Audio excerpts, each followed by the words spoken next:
Hi everyone. So in this section of embryology, we are going to see about what the fate of the three layers of germ cells, that is the ectoderm, mesoderm and endoderm, what their derivatives are, what their ultimate fate is.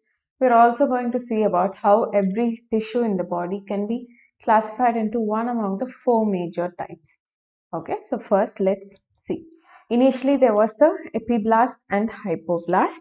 These two belong to the bilaminar germ disk. Bilaminar.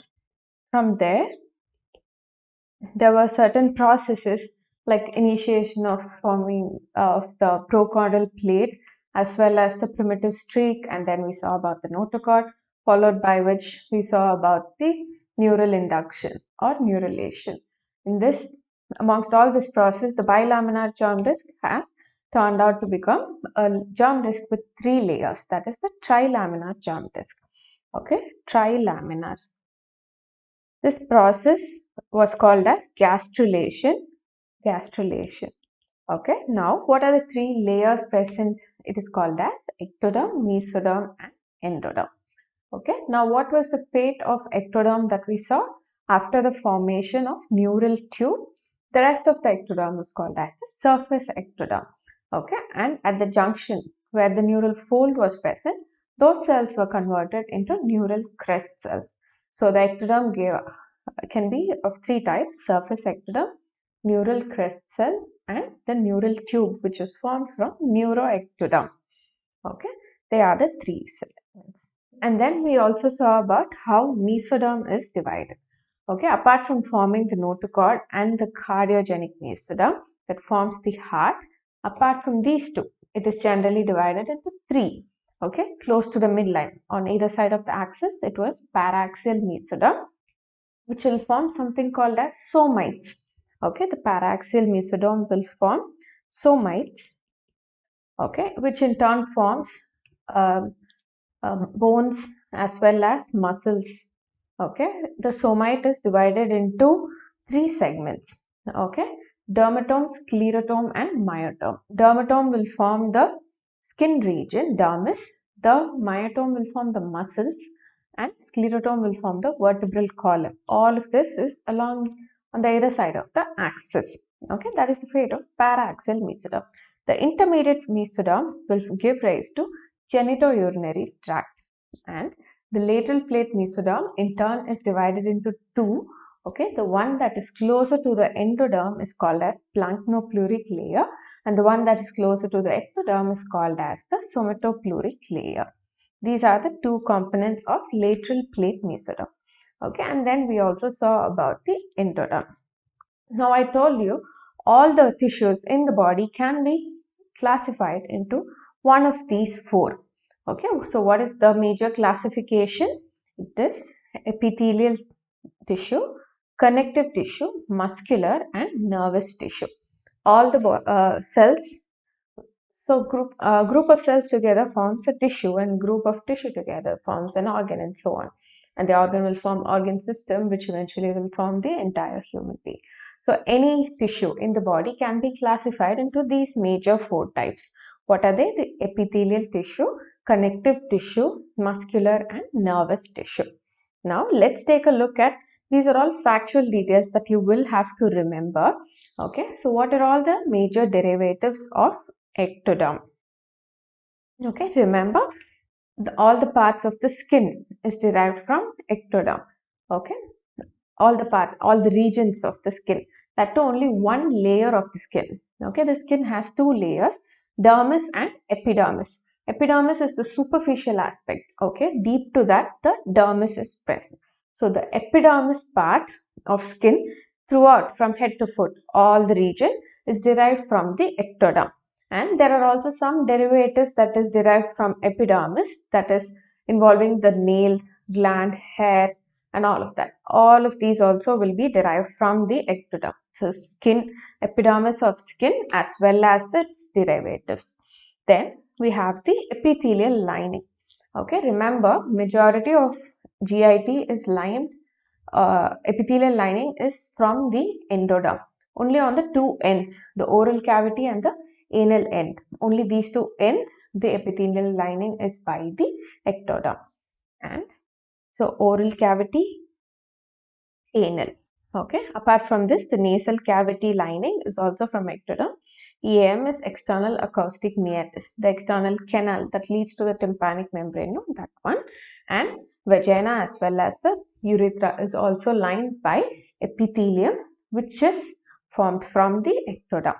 And apart from this, the lens, enamel of the tooth, adenohypophysis, that is the anterior pituitary, the medulla of adrenal gland, as well as the entire central nervous system from the neural tube, right, neuroectoderm.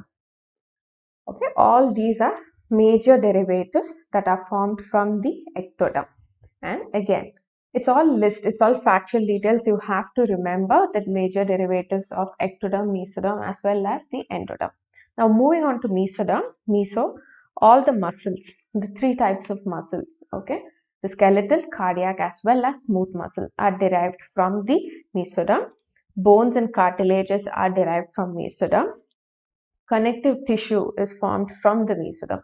So connective tissue relevant to any organ is formed from the mesoderm.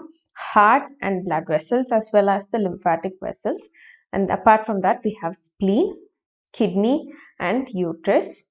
The adrenal cortex. Okay, so the adrenal gland has an outer and an inner layer.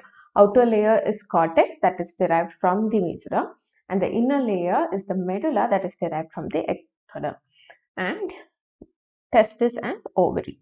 So all these are derivatives that are formed from the mesoderm. What are the three major components of mesoderm? The paraxial, intermediate and lateral plate mesoderm. Now moving on to the derivatives of endoderm. I told you the majority of lining of GIT is by endoderm except on either ends.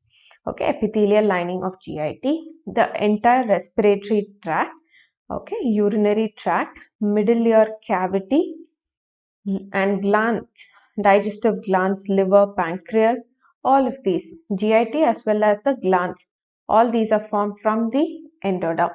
Similarly, thyroid and parathyroid glands are also formed from the endoderm.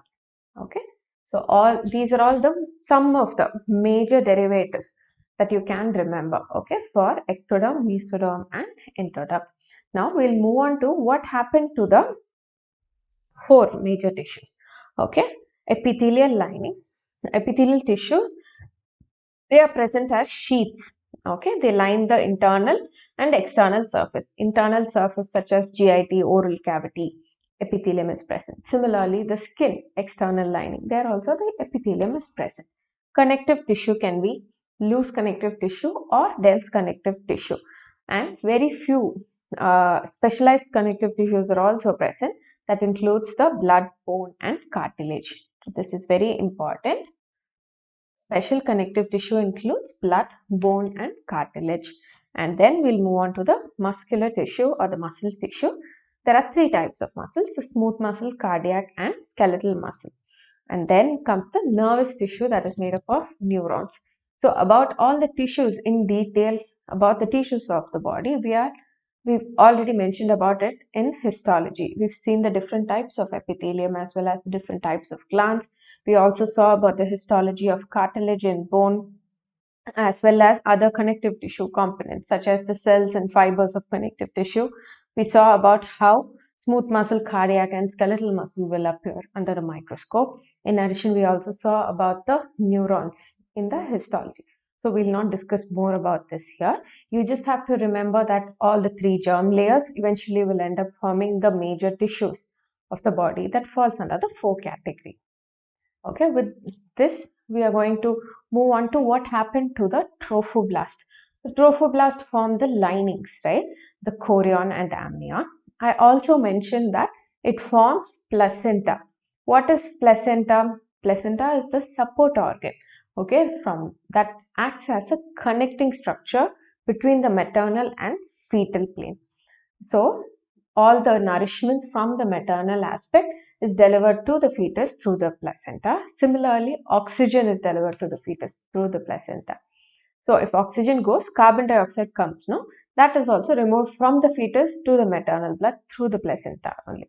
Similarly, any nourishment, if it goes, toxic end products will be there. Those are also removed from the fetus via the placenta. So this acts as a medium that connects, okay, between the maternal system and the fetal system. Now, so before moving on to placenta, there is one more part left in the tissues of the human body that is called as mesenchyme.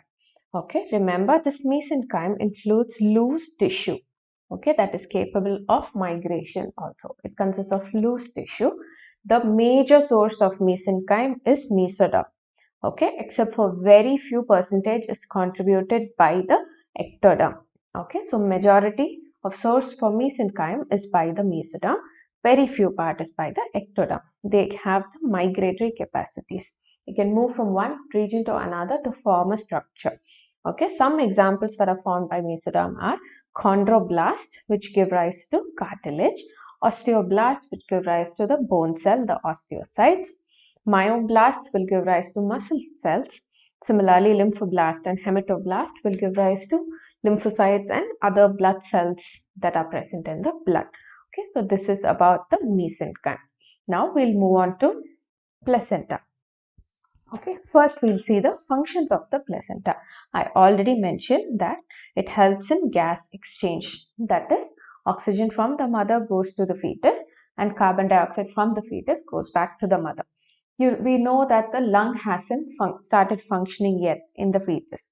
Okay, because it is fetus is essentially present in a liquid medium. It can't breathe in and breathe out because it is not exposed to any atmospheric air. Okay, so it has to get its oxygen from the mother through the placenta. So gas exchange, similarly nutrients, there is no direct nutrient reaching the fetus. So from the mother, it reaches the fetus through the placenta. Excretion of the toxic products also is through the placenta. In addition to these major functions, there are also other functions.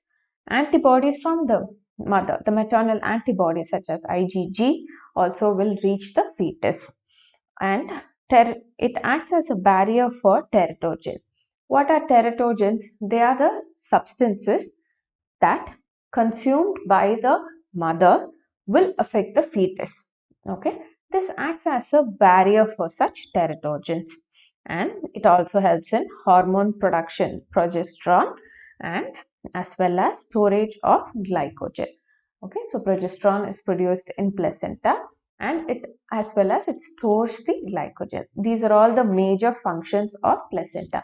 In addition to respiration and nutrition and excretion, it has the following other functions too: antibodies, protection from the teratogens, and synthesis and storage, synthesis of progesterone, storage of glycogen.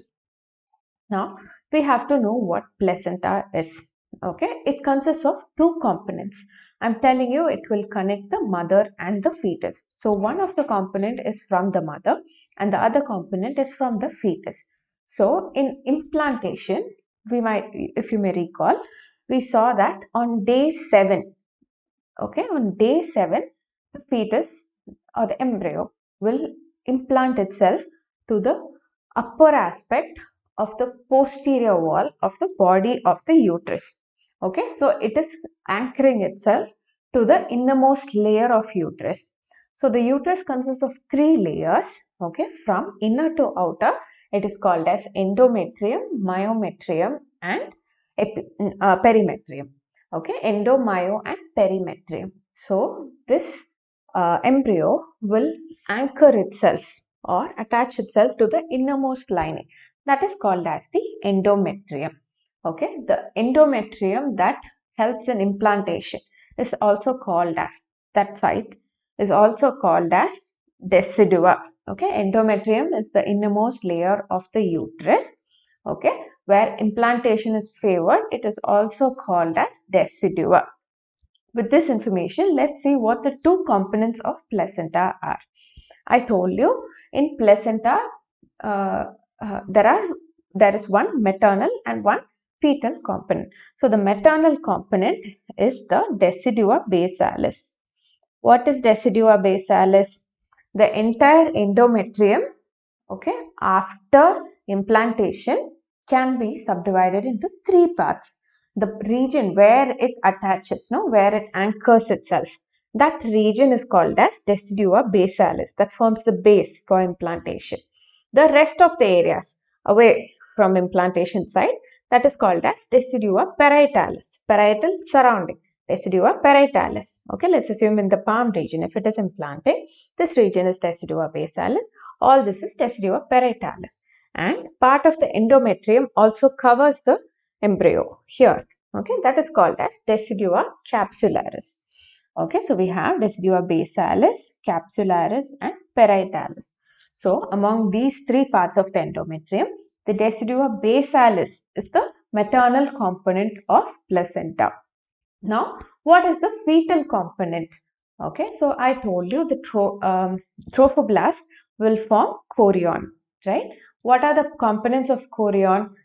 It is cytotrophoblast, syncytiotrophoblast, and the somatopleuric layer of extraembryonic mesoderm. These three together will form the chorion. Okay, at the place where it is inserting or implantation, where it is occurring, that side will form leaf-like projections, like finger-like projections. It is not smooth. Okay, projections extend. That part of the chorion is called as chorion frondosum. Okay, these are the leaf-like projections, chorion frondosum. Whereas, so these projections. Okay, whereas the rest of the part of chorion is relatively smooth. This part is smooth. Okay, that is called as chorion leaf. Okay, levee. It is called as chorion levee. So, the fetal component that is part of the placenta is chorion frondosum. Again, what are the two components of placenta? Decidua basalis and chorion frondosum. Now, let's see how the villi develops. Okay, so the placenta will consist of several tertiary villi. We have to see how the tertiary villi is formed. Let's consider one segment alone. Okay, let's just consider this segment where there is one part of the decidua, okay, the decidua basalis, and one part, tiny part of the chorion frondosum. Let's assume this is the part of chorion frondosum. Okay, till this is the chorion frondosum and the pink is the decidua basalis. In the chorion frondosum, okay, I told you chorion consists of three layers. The outermost layer, the cells are not having boundaries. The cytoplasm is continuous. So that is syncytiotrophoblast. The next layer where you can see individual cells, no, that is the cytotrophoblast. And deep to these two is a mesoderm. This green one is the somatopleuric extraembryonic or secondary mesoderm. So these are all the components of chorion. Okay, this is just one tiny part of the chorion frondosum. This region is the decidua basalis. Okay, so that is the decidua basalis. So we're taking only one single segment to see how the villi are developed. Okay, or how there is connection between the maternal and the fetal blood. Okay, next, in the syncytiotrophoblast, you can see that there are gaps forming. Okay, there are coeloms or gaps that are formed in the syncytiotrophoblast. What happens to this? The blood vessels from the endometrium. So, the uterus is supplied by an artery called as the uterine artery. Okay, that will eventually branch out to give endometrial arteries. So, these arteries will go and reach these gaps. Okay, the endometrial artery will reach the gaps, okay, to empty its contents into the gap. Okay, it will empty its contents into the gap and veins will come from there and goes back to the uterine vein. Okay, there is venous drainage also. So the coelom that is formed within the syncytiotrophoblast is filled in with the maternal blood. What is the source of maternal blood? Which artery? The endometrial artery. Okay, now what happens is, this is the endometrial artery here, artery and vein. You can see it in this region. This is the artery and vein. Okay, so artery, endometrial artery is filling pouring its blood into the cavity present in the syncytial trophoblast, and the vein is draining back the blood. Okay, now what happens is, in between two such cavities, the syncytial trophoblast will grow. Okay, so this is the syncytial trophoblast. This is growing. It is present between two such cavities on either side. So there is maternal blood all around the syncytial trophoblast. What happens next is, there is a layer of cytotrophoblast, right, deep to it, that will invade into the syncytial trophoblast. Okay, from here it will come and invade, forms a core in the syncytial trophoblast. Let's assume this to be the syncytial trophoblast. Okay, so when you cut here in this region, you can just see the syncytial trophoblast throughout. But after the core of cytotrophoblast extends, you can see that at the center of it, here you can see, right, at the center of the syncytial trophoblast, if you cut here, okay, a cut like this, you can see at the core of it there is the cytotrophoblast. Okay, so this is the cytotrophoblast. Individual cells are present in the cytotrophoblast. So this structure, where the core is formed by the cytotrophoblast and the periphery is formed by the syncytial trophoblast, no, this is called as the primary villi. Okay, and what happens next? The extra embryonic mesoderm will enter the core. Okay, so in the secondary villi, okay, let's assume this to be the syncytial trophoblast, and then we have a layer, nice layer of cytotrophoblast. Okay, so this is the individual cells of the cytotrophoblast, and the core of the secondary villi is formed by extra embryonic mesoderm. Okay, this is the extra embryonic mesoderm. So that is the secondary villi. What happens next? The fetal blood vessels. Okay, what is the source of the fetal blood vessel? It is the uterine artery and uterine vein. Okay, so the fetal blood vessel will enter the extra embryonic mesoderm. Okay, when that happens, there will be artery and a vein within the extra embryonic mesoderm. Okay, when the fetal vessels are present in the mesoderm, extra embryonic mesoderm, then it becomes a tertiary villi. Okay, so the primary villi is just cyto and syncytio. The secondary villi is when the core is formed by the secondary mesoderm, and the tertiary villi is when the fetal blood vessels enter. Now the communication between the two becomes very much easy. Okay, that is, surrounding this will be the maternal blood. Okay, and inside is the fetal blood vessel. Okay, so there can be easy exchange between the two. And as the age of the fetus, intrauterine age increases, the thickness of the tertiary villi will keep on decreasing. Okay, so it will eventually become very thin. So the fetal blood vessel is very proximate or close to the maternal blood. There can be more exchange of nutrients or gas or anything. Okay, so this is how the villi of the placenta is formed: primary, secondary, and tertiary villi. Now let's take a look at just one of this region. Okay, just like here, this region. If it is magnified, what are all the structures we will be able to see? I will discuss each of the part one by one. Now, first structure that I'll be talking about is the connecting stalk. Do you remember what connecting stalk is? It is the part of the extra embryonic mesoderm where the coelom has not extended. So, only in the connecting stalk alone, there are no two layers. The somato and splanchnopluric layer does not exist in the connecting stalk because the coelom itself is not present. This is the region where the umbilical artery and vein will traverse to the placenta. So there is fetus, there is a connecting stalk, okay, extending from the umbilicus to the placenta. Okay, fetus, connecting stalk, and placenta. Through this, the umbilical artery and vein Umbilical artery, does it carry oxygenated or deoxygenated blood?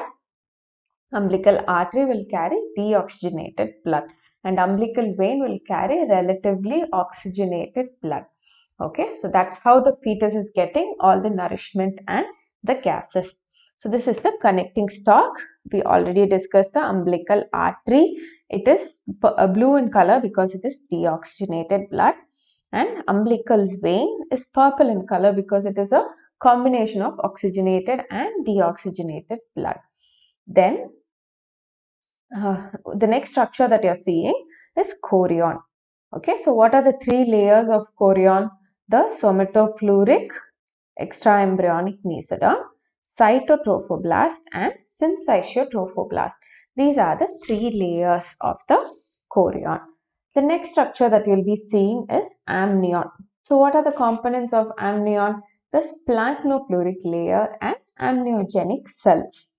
Okay, and after that, there are two types of villi. One is called as the anchoring villi if it is attached to the decidua. So this pink here is the maternal end. This is the decidua. This is the maternal artery and vein. Okay, maternal, the endometrial artery and vein. Okay, if the villi is reaching the maternal end, if it is anchoring, it is called as a anchoring villi. Whereas if it does not reach the maternal end, it is called as a free villi. Okay, anchoring and free villi. This is based on if it is reaching the decidua basalis or not. Okay, the next thing that we will be seeing is in this villi, is it a primary, secondary or tertiary villi?